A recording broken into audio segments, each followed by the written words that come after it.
Good morning. Just a further update on the Moke. In the last episode, as I explained, we've cut the floor out,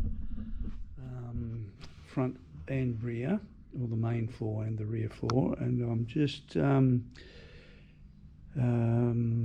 in the rear section just to see what fitment looks like. So far so good. I've got some significant gaps along here.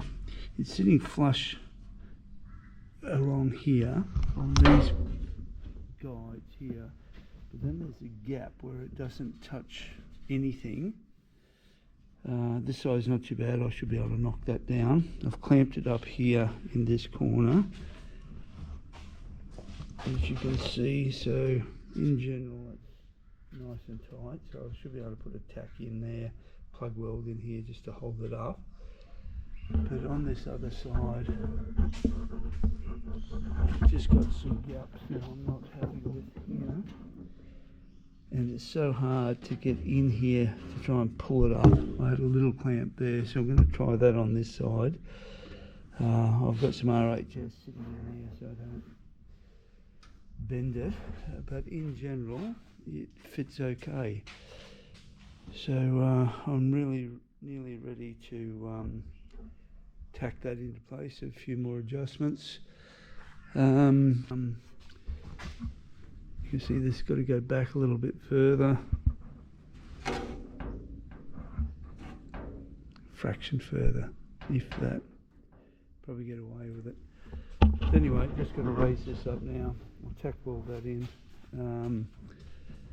Then I have to do these little triangles here, which is bizarre to me.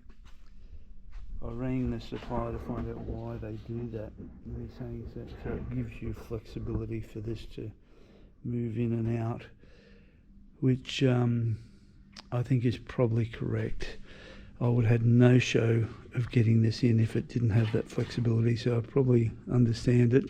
Bit of a nuisance. But then once the floor's in, I've got the replacement panel across the end there. I've got these two supports for the rear carriage that go on here, and then I have to either buy the new centre mount there or repair the one I've got. It's got a big chunk of rust in it. But in general, we're progressing pretty well. So that's it for today, and there she is. I'll give you an update as I get the floor in.